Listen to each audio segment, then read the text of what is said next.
have a bowl out that I put fresh water in every morning, so I just filled it about 10 minutes ago. And yet Miss Emily would rather have the bird bath.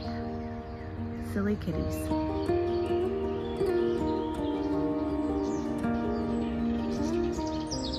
Good morning. Before I start work for the day, I wanted to go ahead and share my meal plan for next week with you and get that kind of done and out of the way. I will go ahead and put this up on the screen here as well so that you can follow along.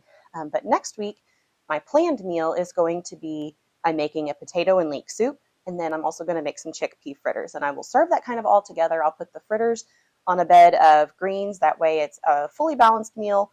You can add some fruit to it, and then you've got everything covered. So I have the shopping list here for all of that. And then if you happen to be someone who is here for maybe my gardening content rather than my plant-based content, but you are maybe interested, I am planning barbecue meatballs and mashed potatoes for my sons who are not plant-based for next week. So on my lunch break today, I am going to work on getting all of the ingredients kind of cut up and put together for sushi. That way I can just, excuse me, store it in a container in the refrigerator, pull it out, throw anything I want to on a sushi roll, roll it up and cut it up and eat it. I like to have just one thing that's like a throw together meal. And my go-to is usually noodle bowls, which one of these days I probably need to actually share that on here because I don't know if I ever have, but it's something that in the evening, if I'm not feeling like eating the same thing I just ate for lunch, I will throw something like that together. And I do them in multiple different ways. I have curry bowls. I do one that's kind of like a Thai with coconut broth and different things like that. So maybe one of these days I will share one of those, but I always have ingredients around to just throw that together. And I decided that I wanted to do sushi this week because I did have a couple of daikon radishes ready to pick, which I've already picked, washed, sliced up. I have them quick pickling in the refrigerator.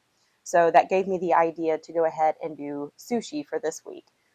But again, I will have all of the ingredients prepared and just set aside. That way I can just throw it together into a sushi roll whenever I get hungry and want some. So that is what I'm going to work on today at lunch. Another thing that I'm going to do, I have some black-seeded Simpson lettuce that is ready in my garden to be cut. And I like to make wilted lettuce salad with that.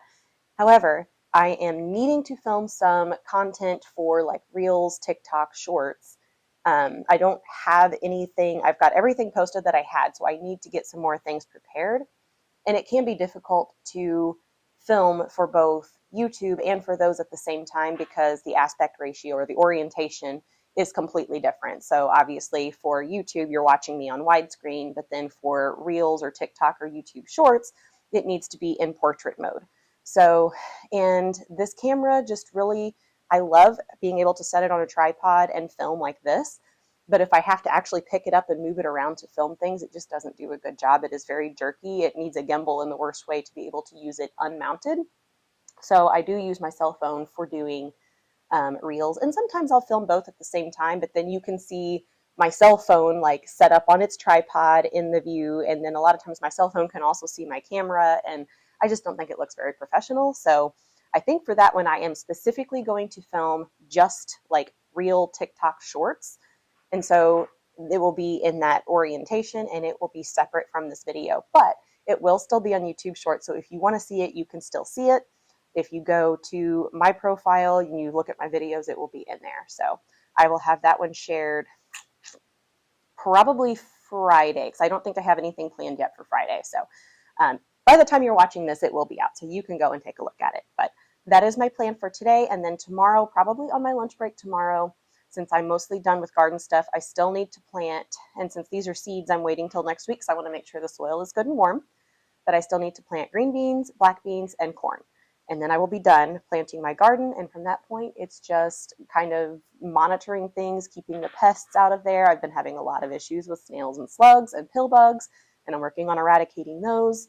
I actually went in this morning, the opening clip that you would have seen where I was walking around my garden, I found 4 more slugs and a snail that I had to get rid of. So anyway, busy fighting that in the garden, but that's neither here nor there. I'm pretty well done working in the garden. So I finally have time to work on my nutrition recertification. It is due in June. Every 2 years, we have to have 16 continuing education credits. And this year, June is that deadline. So I have 8 already, and I'm getting ready to do this course, which is a video lecture with a test to follow, and that will get me those 8 continuing education credits. So I will work on that tomorrow, and I will share information with you. I probably won't get through the entire lecture. I think it's a little over an hour long, but there's always a lot of pausing and note taking. So it's going to take a lot more than one day to do it, but I'm at least going to get started, and any valuable information that I come across, I will share with you. And then I plan on finishing that up next week and have my test taken by the end of next week and have that off my plate as well. So without further ado, I'm going to get into work, and I will see you back here at lunch. All right, first things first, I'm going to mix up my sushi rice now that it's still just slightly warm, but it's mostly cooled.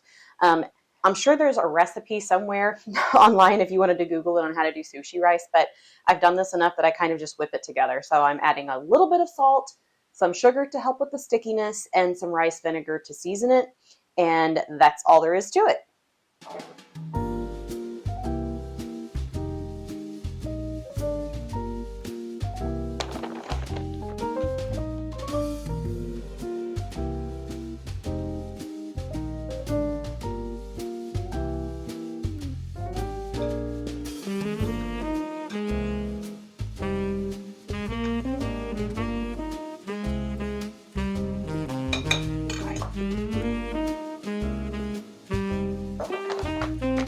I just taste and add a little bit more as needed.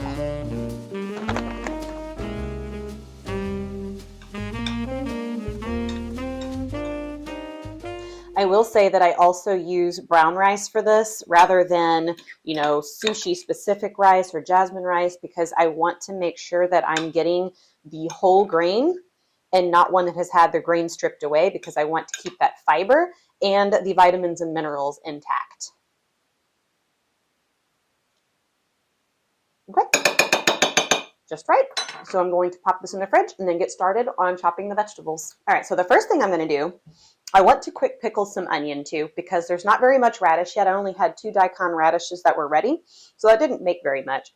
So for that pickly flavor, I want to also do some red onion.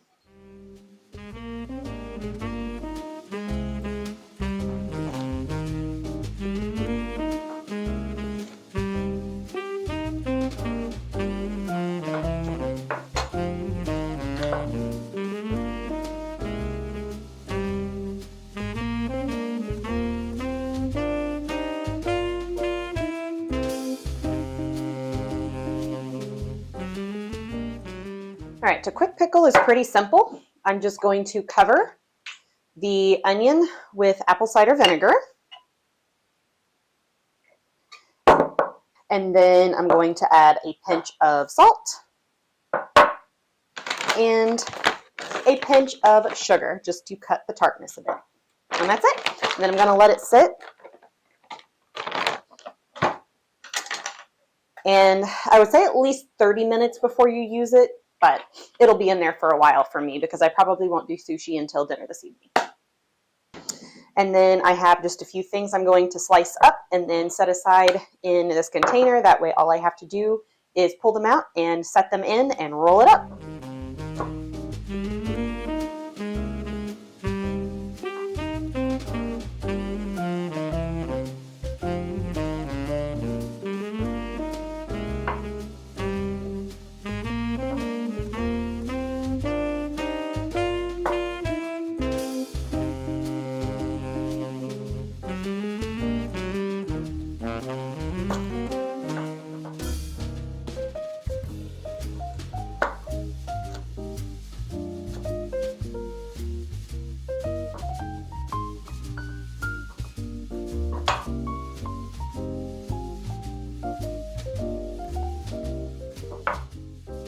All right, I'll put a lid on these and get them in the fridge. For the asparagus, these are a few I have left from the farmer's market, and they are very young and tender, great texture.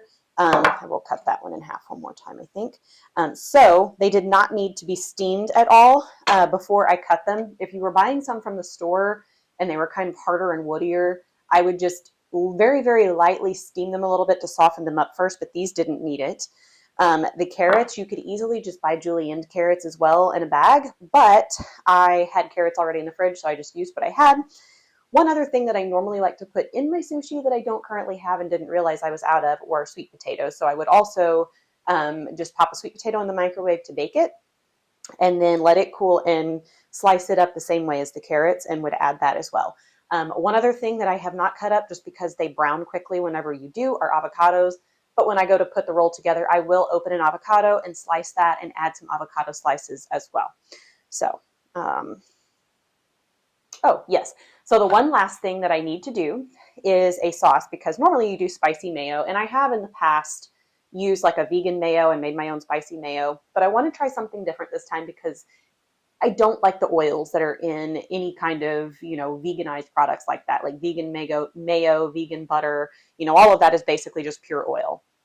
So I picked up some white beans that I think I chose cannellini beans. You could also use Great Northern as long as they're already cooked and really soft. And so I'm going to mash those, possibly even put them in a blender and blend them up with a little bit of vegetable broth, and then add some sriracha and see if I can't get kind of a similar texture flavor from beans rather than actually using vegan mayo. And I think another good option for that, if you wanted to try it, and this would also add some bean as well, would be like silken tofu, because it has a very soft texture. But that's a great way. Either one of those options is obviously a bean, so it's a great way to get the beans in your diet, because otherwise, obviously, you wouldn't have beans in sushi. I guess you could try putting beans in it. It wouldn't hurt anything, but it's just not something you would typically do. But I am going to give that a try, and we will see what happens. All right, I have my beans.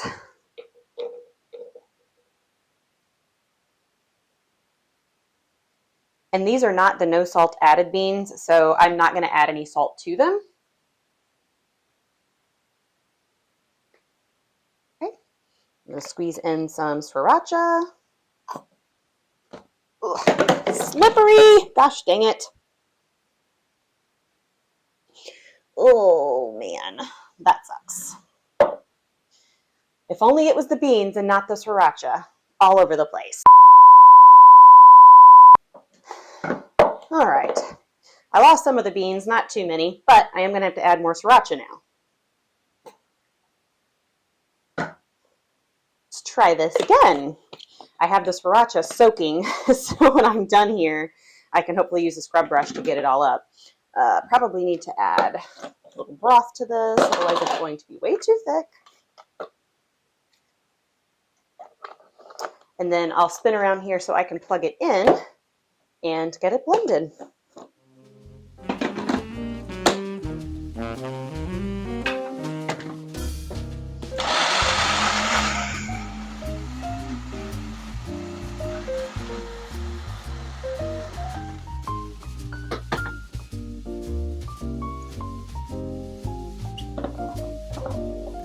Okay.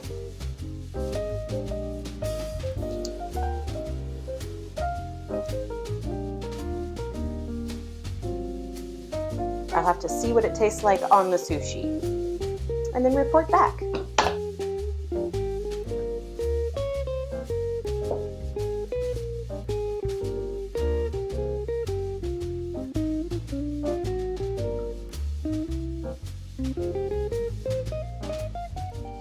All right, I'm gonna pop this back in the fridge, clean up my mess, see if I can't scrub the sriracha out of my rug, and go spot treat my pants. And then I'm going to head outside and do some yoga. I have been waiting patiently. I normally do this like first thing in the morning, and I've been waiting patiently for it to first of all warm up, because it's supposed to be like right at, I think, 73 for the high today. And so, currently it's in the low 60s, or right about mid 60s, I think. Alexa, what's the temperature outside? Right now, it's 64 degrees Fahrenheit. 64. Expect a high of 73 degrees. Yes, I know.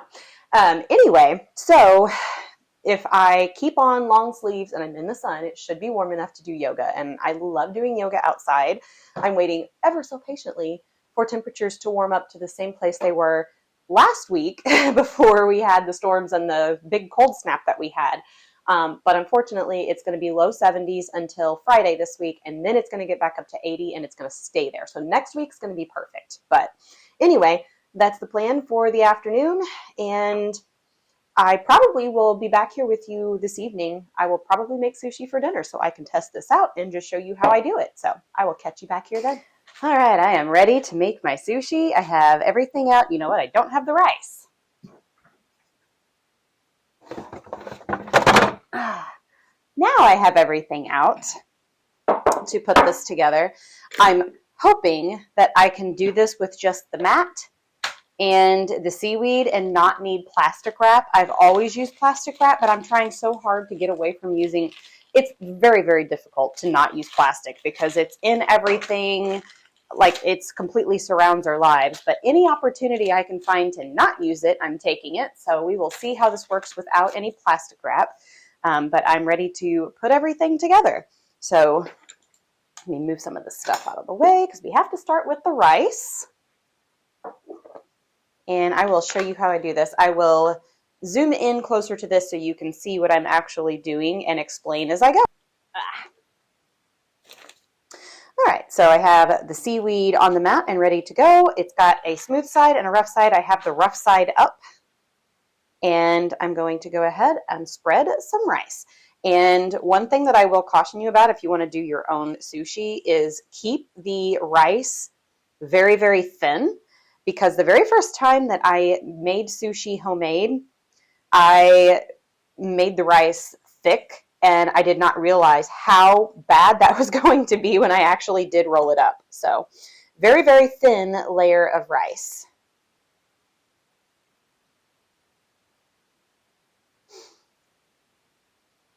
And so since I'm going to roll it this way, I want to go all the way to the side edges, but the top and the bottom, I want to leave a little bit open because I want to be able to roll it up and stick it at the end. So I'm going to start with a layer of the, I don't really know what to call this, spicy beans, taking the place of the spicy mayo. And I'm going to kind of smear it right across the center.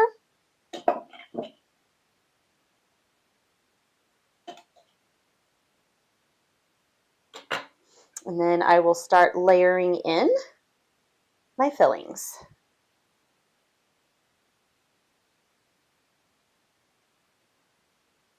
And that something else to note is that you don't want to get it too thick or you won't be able to roll it up. So this is the quick pickled daikon radish.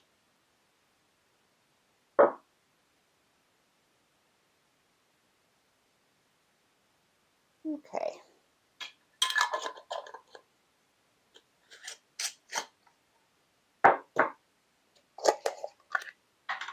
And then pickled red onion.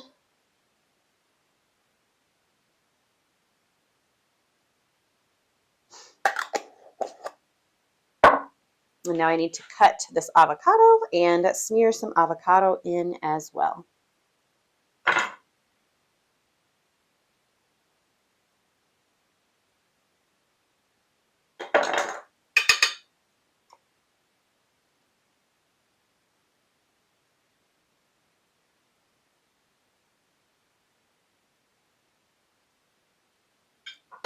Okay, I think I have a little space to add just a little bit more in there.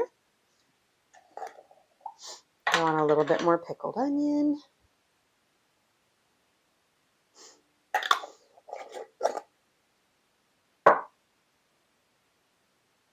Okay, I think that should do it. So, first thing I'm going to do is wet the end a little bit and then start rolling.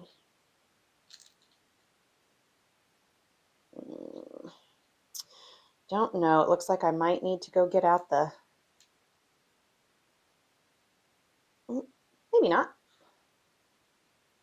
This is where I could see the plastic wrap coming in handy because it's going to be hard to roll this without getting my hands all gross, but it's okay. I still want to try to make it work. So you kind of just want to roll and squeeze and get it good and tight. And then right before I wrap it all the way up, I'm going to smear with some water. And then pinch it shut. All right, and there it is. Now I have a fillet knife that I like to use to cut this up, so I'm just going to cut this into 8 pieces. Looks like that's coming loose just a little bit, so let's add a little bit more water, pinch it shut. Probably needed to leave just a little bit more of a seam on the end there. This half seems to be doing okay.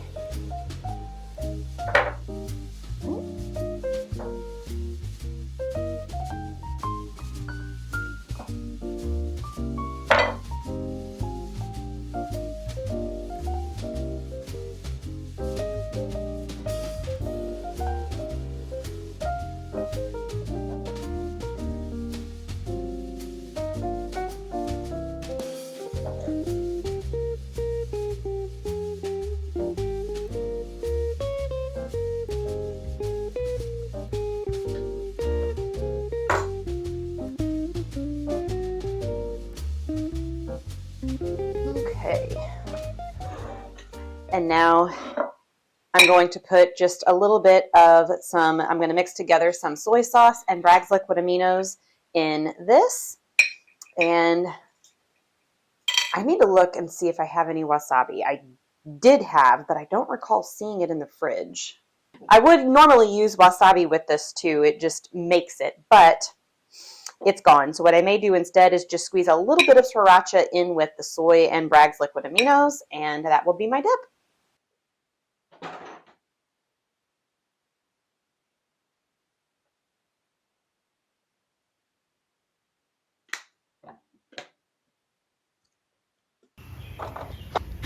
Not sure if you can see it on camera because it's so far away, but there's a hummingbird. I knew they'd be back soon, and I actually just brought in the hummingbird feeders yesterday to wash them out and refill them, so I guess I need to go hang it back up. Looks like it's after the water right now. I'll have to make sure the bird baths are all topped off.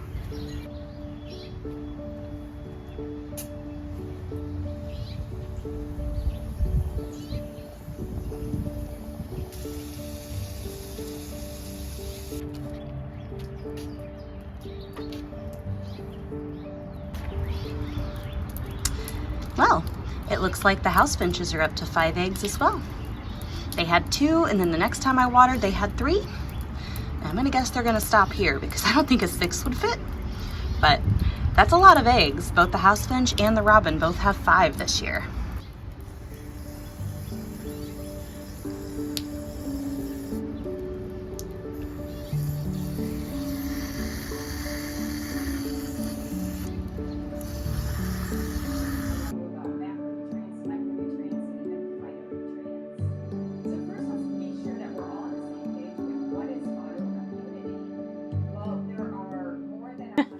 Hi, Emily and I coming to you after watching a quarter of the Nutrition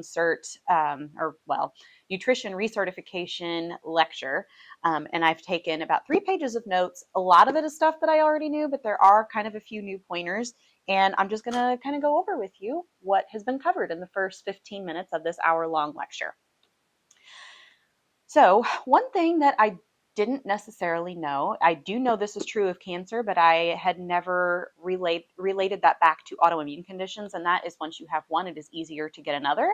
But it definitely makes sense because I know this is already true of cancer. So just one thing to definitely keep in mind, if you are battling autoimmune disease, it is even more important than ever to get kind of the diet and lifestyle things under control. Something that I did not know is that you can start seeing autoantibodies showing up, like your blood markers when you have blood tests done, usually about 7 to 14 years before the onset of your autoimmune symptoms. So anytime you have blood work done, like if you do an annual health screen, looking at those markers is very important. And then it went over the difference between innate and adaptive immune system. And so your innate immune system is kind of just your body's typical response to an invader, whether you've caught a virus, you might have a fever to fight something off, that type of thing, or fighting off like an infection. So, and these things are very nonspecific. They're going to notice an invader, they're going to attack it. It's a normal autoimmune response. It's acute, meaning that it comes on very quickly, does its job, and then it's gone. Adaptive immune is what covers your B cells and your T cells. And it is, if you have an autoimmune condition, These are usually the things that are affected, and it is more of a chronic condition. It's something that is prolonged and it is very slowly progressive, and it definitely affects your adaptive immune system. And so your B cells are generated and mature inside of the bone marrow, and then they are released into the system. Now your T cells are generated and mature in your thymus gland, which is right in the middle of your chest. One thing that the video did not cover that I am going to mention here is that your thymus gland is there when you are young, and your body develops all of these different T cells that it needs to actively work in your body's immune system and your immune reactions. And as you age, that thymus gland actually slowly disintegrates and it becomes like fatty tissue. So at my age, I'm 38, going on 39 here in just a couple of months. I would be surprised if there is anything left of my thymus gland. If there is, it wouldn't be much. It's basically just a lump of fat at this point. And so all of the T cells that your body is going to make have already been made and they are in your system. So something that is kind of interesting to know is that immunity, it can be either overreactive, which is often the case in like an autoimmune condition, or it can be underreactive, which in some autoimmune conditions is the case. But so underreactive is you have a very, very weak immune system. You get sick very easily. If there's a cold or flu or any of that kind of stuff around, you're going to catch it all at the time. A lot of times you tend to have a low white blood cell count. You have a hard time fighting infections. You might sleep a lot. Whereas with an overactive immune system, you might have a high white blood cell count. You have a very high stress response. You may have trouble sleeping. You may have sleep apnea, insomnia, things of that nature. One thing that I think that is very important to always check when you do have blood work is it's called a CRP test, which the abbreviation, it's lowercase, and I'll put it on the screen here, HS-CRP. And that is essentially, it's the marker for inflammation in your body. So that is a very important thing to keep an eye on because stress has a huge impact on your immune system. And stress can force inflammation to stay high. It can keep cortisol levels in your immune system high. And the longer that is true, the longer that you have elevated cortisol, elevated inflammation, the more likely you are to end up with an autoimmune condition. So it is very important to kind of keep track of your inflammation or your inflammatory markers. Disease progression. So when it comes to an autoimmune condition, you may start off with like an increased inflammation, and then that may lead to the impaired immune response, which is what I was kind of just talking about. And then from there, you might see flare-ups from time to time. And that's kind of the middle ground of the disease progression.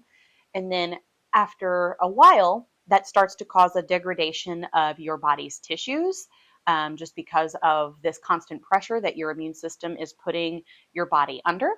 And then eventually it can lead to declining organ function, which is, one of the reasons why people with autoimmune conditions, especially if they go unchecked, can have a shortened lifespan.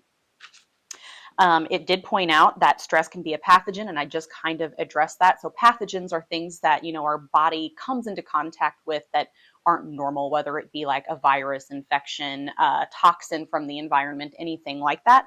Stress was also identified as a possible pathogen because it can cause an immune response just like the other pathogens can. So root causes of autoimmune conditions, something that is important to go over.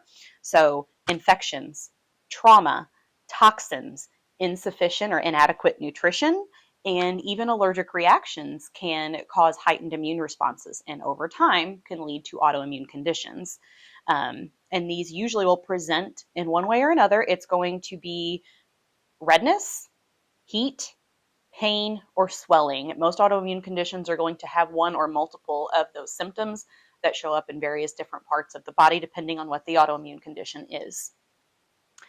So toxins that were pointed out were things like heavy metals, plastics, which, in our current environment, and especially with the new research that has come out about nanoplastics. Now, we already knew that microplastics were everywhere, but now we have found that nanoplastics are, kind of everywhere, and they're so microscopic that they can actually infiltrate our body's cells. Microplastics are not able to invade our cells, but nanoplastics can.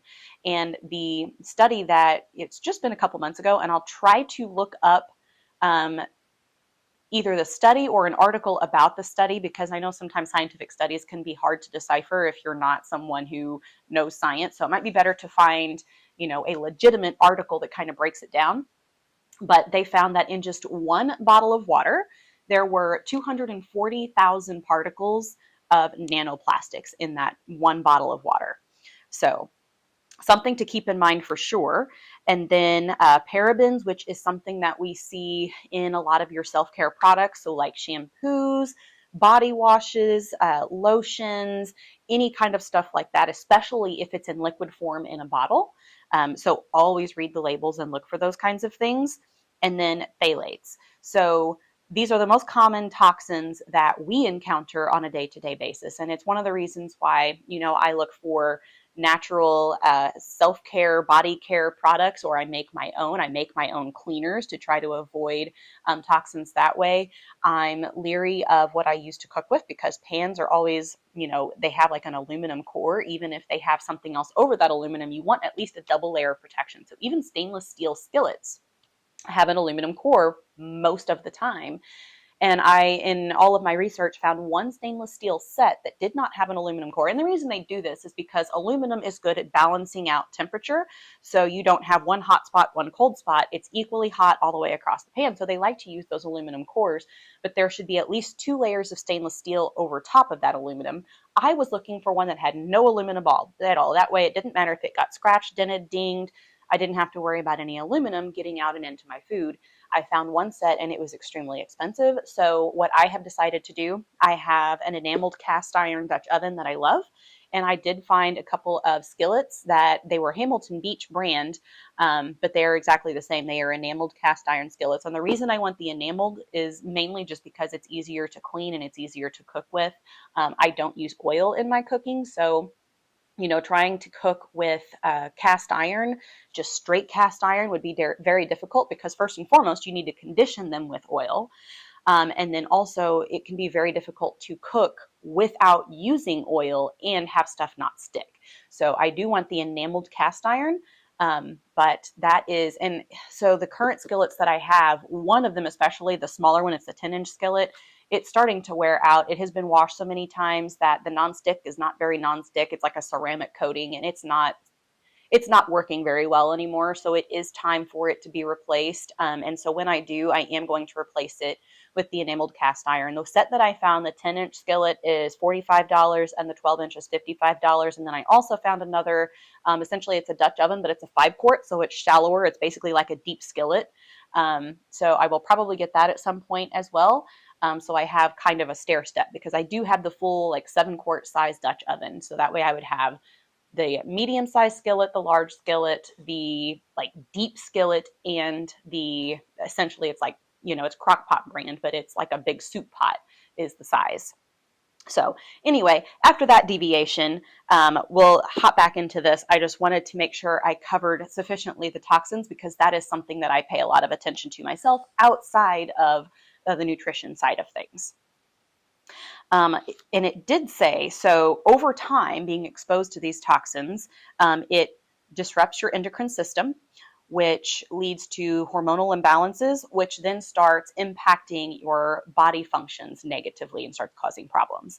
And then something that is great for inflammation, to help lower inflammation, is having adequate omega-3s. And I think it is frequently believed that you have to have fish in order to get omega-3s, and that is absolutely not true. The reason that omega-3 is high in a lot of fish is because of whether it's freshwater, seawater, whatever they live in, but like sea kelp, for example, eating seaweed and different water plants is where they will get that from. And then they pass it on to you. So it kind of goes up the food chain. But the problem with that is when you're eating fish, whether it's farm raised or it's caught naturally, they are so full of toxins. They're full of PCBs. They're full of mercury.